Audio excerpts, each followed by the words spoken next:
तो भाई लोग, आपको एक चीज समझना पड़ेगा, what you read in your study room that doesn't matter, but what you keep in your examination with you that matters. तो चलिए guys, without any further introduction, let's start the video. तो फर्स्ट ईयर आपका खत्म हो चुका है। First year खत्म होने के बाद हर एक बुक्स पढ़ने के बाद आपको लग रहा है आई मैं चूतिया, क्या सीखा, कुछ भी तो याद नहीं है।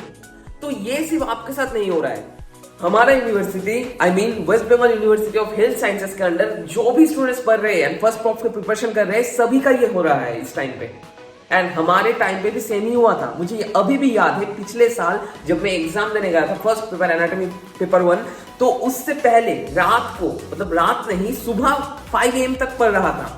पढ़ने के बाद उठा था 7:30 AM को, एंड उठने के बाद भी कुछ इस तरह से हाथ पैर मेरा कांप रहा था। बाई चांस अगर फेल कर जाओ, बाई चांस अगर फेल हो जाओ तो किसको शक्ल दिखाऊंगा। इस तरह का डिफरेंट सिचुएशन एंड डिप्रेशन से हम सभी लोग भुगत रहे हैं इस टाइम पे। सो ऑब्वियसली गाइस, इस वीडियो को मैं शूट कर रहा हूँ एक ही रीजन से, हमारी यूट्यूब फैमिली में बहुत सारे ऐसे सब्सक्राइबर्स है, बहुत सारे ऐसे स्टूडेंट्स है जो लोग फर्स्ट प्रॉप MBBS में अभी भी पढ़ रहे हो। तो ऑब्वियसली उनको थोड़ा सा रिलैक्सेशन देने के लिए I am shooting this video, and hopefully आपको ये वीडियो देखने के बाद कुछ समझ आएगा कि आपको कैसे आज का दिन मेंटेन करना होगा एंड कैसे स्ट्रक्चराइज करना होगा। तो चलिए guys, without any further introduction, let's start our video. Hi guys, this is Shomajit Monik and welcome to another new video from my channel Biomed with Monik. At first, I am saying to all of you guys all the best for your tomorrow's examination, क्योंकि कल आपका life का first university examination होने जा रहा है, that is called the anatomy paper 1।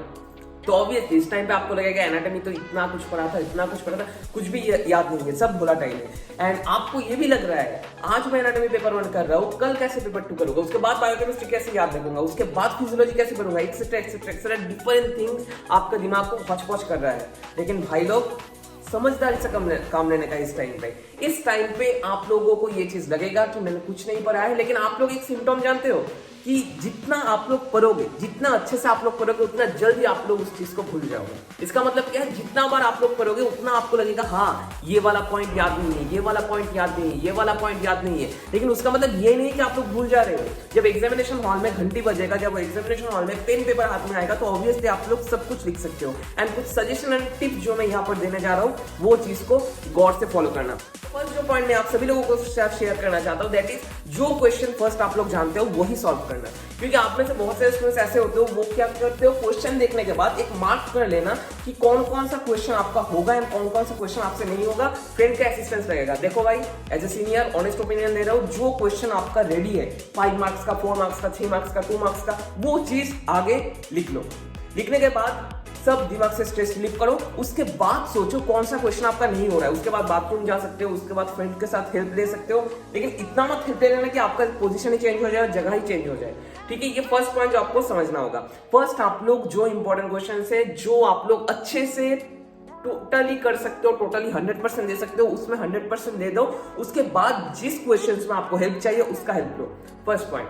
Second point, हर एक क्वेश्चन को, आप में से बहुत सारे स्टूडेंट्स का ऐसा मानना होता है कि बहुत सारे स्टूडेंट्स को लगता है कि जितना लिखूंगा उतना मार्क्स, जितना लिखूंगा उतना मार्क्स। ऐसा नहीं होता भाई लोग। सेमेस्टर में सेपरेट होता है, यूनिवर्सिटी एग्जामिनेशन में सेपरेट होता है। यूनिवर्सिटी एग्जामिनेशन में NMC रूल फॉलो होते हैं और NMC गाइडलाइंस फॉलो होते हैं, जहां पर कहा गया है अगर appropriate words and appropriate points आप लोग लिखते हो, उसके हिसाब से आपको मार्किंग होगा। जैसे मैं समझ रहा हूँ, आप लोग कोई एक पॉइंट लिख रहे हो और एक शॉर्टनेट लिख रहे हो, ठीक है, कोई एक नर्व के बारे में लिख रहे हो, एंड आप लोग अगर लिखते हो वहां पर 4 मसल ये नर्व सप्लाई करता है, तो 4 के साथ 0.5 मार्क्स आपका ऐड होगा, एंड यहाँ पर आपको कितना मिलेगा, 2 मार्क्स। ठीक है, ऐसे आपको करना पड़ेगा पॉइंट जस्ट।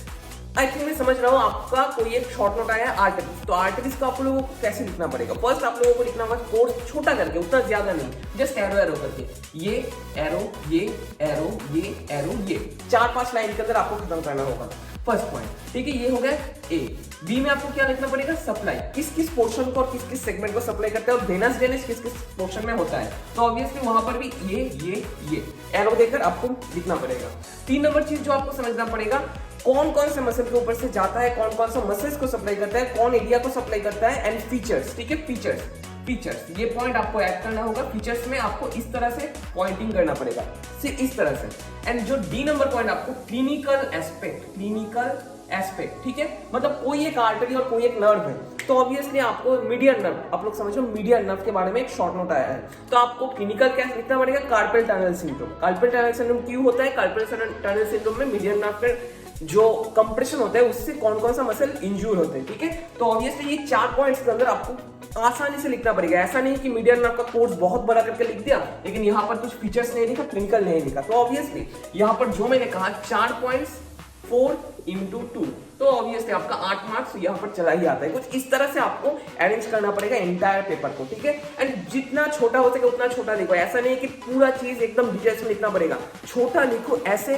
कि टीचर देख के समझ पाए कि हाँ ये बंदा तो पढ़ के आया है। ऐसा नहीं है कि ये बंदा इधर उधर के कलेक्ट करके लिख दिया है, ठीक है। ये फर्स्ट पॉइंट, ठीक है। सेकेंड पॉइंट हो गया हमारा। थर्ड पॉइंट पे हम लोग जो जाते हैं दैट इज एमसीक्यू। तो फर्स्ट बता देता हूं, अगर आप लोग एमसीक्यूज में टोटली कच्चा हो, ठीक है, ऑनेस्ट कह रहा हूं, अगर टोटली कच्चा हो तो ऑब्वियसली एमसीक्यूज के ऊपर फोकस मत करो। फर्स्ट टाइम एमसीक्यूज के ऊपर फोकस मत करो। First focus to your high weightage question, जो क्वेश्चन में आप लोग 100% दे सकते हो। कुछ क्वेश्चन पे आप लोग ऐसा होता है जो जिसमें आप लोग बहुत बार रिवाइज कर चुके हो, बहुत बार पढ़ चुके हो, उन क्वेश्चन के ऊपर फोकस करो, टारगेट करो। टारगेट करके टाइम भी मेंटेन करना होगा आपको, इस तरह से चार्ट डायग्राम प्रेजेंट करने के बाद लास्ट में जाओ एमसीक्यूज में। लास्ट जब 20 मिनट्स और 15 मिनट्स बचे हुए होंगे, ठीक है। एंड अगर आप लोग एमसीक्यूज नहीं पता है तो ऑब्वियसली फ्रेंड्स के साथ एकोमोडेट आपको करना पड़ेगा। देखो भाई, एज ए सीनियर जो चीज आपको लगेगा वही बता रहा हूँ। ऐसा नहीं कि बहुत कुछ मेंटेन करके, बहुत रूल्स एंड रेगुलेशंस मेंटेन करके हम सभी लोग एग्जाम देते हैं, ऐसा कभी नहीं होता है। सब लोग कुछ ना कुछ चीटिंग करते हैं, सब लोग कुछ ना कुछ इधर उधर से कलेक्ट करते हैं। तो ऑब्वियसली हॉल कलेक्शन जिसे हम लोग कहते हैं वो करो लास्ट में। अगर आप लोग फर्स्ट में हॉल कलेक्शन करते हो तो यहाँ पर बहुत सा टाइम चला जाता है। लास्ट में जो क्वेश्चन आपका अच्छे से आप लोग लिख सकते थे वो आप लोग लिख नहीं पाते हो, ठीक है। ये चीज मैंने भी एक्सपीरियंस किया है, बहुत सारे मेरे सीनियर्स ने भी एक्सपीरियंस किया, मेरे फ्रेंड्स ने एक्सपीरियंस किया है। तो ऑब्वियसली आपको मैं ये सजेस्ट कर रहा हूँ कि एमसीक्यूज को लास्ट में करो।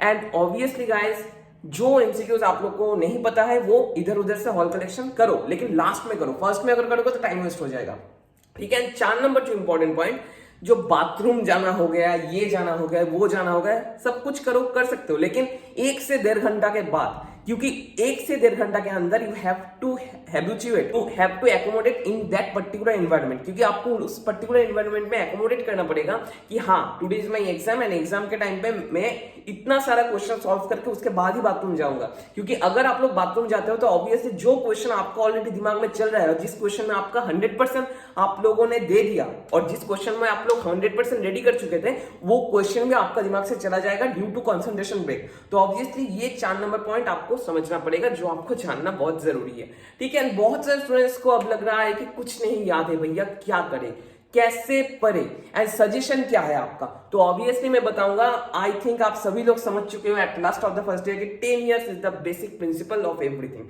10 इयर्स को पढ़ो। 10 इयर्स को अभी अगर आपने नहीं पढ़ सकते हो 10 इयर्स को, तो ऑब्वियसली जो क्वेस्ट बुक से उनसे रेफरेंस लो एंड जो टॉपिक्स इंपॉर्टेंट है वो पढ़ो, ठीक है। टॉपिक्स इंपॉर्टेंट है वो पढ़ो एंड 10 इयर्स के साथ सप्ली पेपर, लास्ट 2-3 इयर्स का सप्ली पेपर भी देख लो, वहां पर टॉपिक्स भी देख लो कि कौन कौन सा टॉपिक आपको आता है, कौन कौन सा नहीं होता है। ऐसा नहीं कि एक टॉपिक को लेकर आप लोग वही पढ़ने के लिए बैठ गए, ठीक है। टॉपिक वाइज पढ़ो, कौन कौन सा क्वेश्चन आप लोग जानते हो, कौन सा नहीं जानते हो। जो जानते हो तो जानते हो, जो नहीं जानते हो उसके ऊपर थोड़ा सा फोकस करो इस टाइम पे, ठीक है। This is the top 5 suggestions from a senior of second year of Diamond Harbour government medical college. And अगर आपको कोई क्वेरी है तो नीचे कमेंट बॉक्स में पूछ सकते हो। All the best to all of you guys.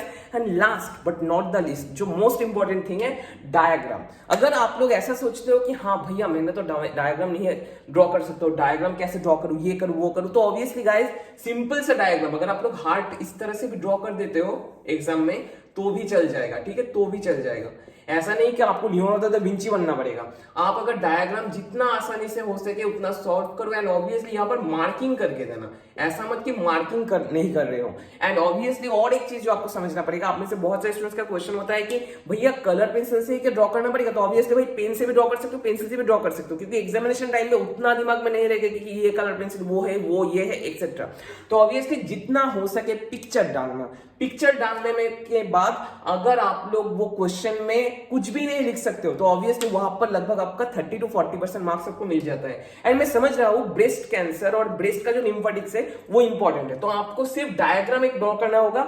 And diagram draw करने के बाद आपको इस तरह से दिखाना पड़ेगा कि कौन कौन सा लिम्फेटिक ड्रेनेज यहाँ पर प्रेजेंट है एंड कहां से कहां तक जाता है। क्वाड्रेंट में आपने डिवाइड कर दिया, कहां से लिम्फेटिक्स कहां पर फ्लो होता है। सिर्फ अगर आप लोग ये डायग्राम ही दे देते हो तो आपको कुछ लिखने का भी जरूरत नहीं होगा, ठीक है। दिस इज द टॉप 5 और 6 suggestion that you have to know for your first prof MBBS examination. And कल से एग्जाम है। All the best to all of you guys, मेरे ऑल जूनियर्स, आप सभी लोगों को बहुत बहुत शुभकामनाएं, ताकि आप लोग कल का एग्जाम अच्छे से दे सको। एंड अगर आप लोग नेक्स्ट ईयर ये वीडियो देख रहे हो तो obviously let me know in the comment section. आज से इतना ही, लेकिन और कुछ इंटरेस्टिंग वीडियोस को लेकर, तब तक के लिए stay tuned with biomedical with money. Thank you guys.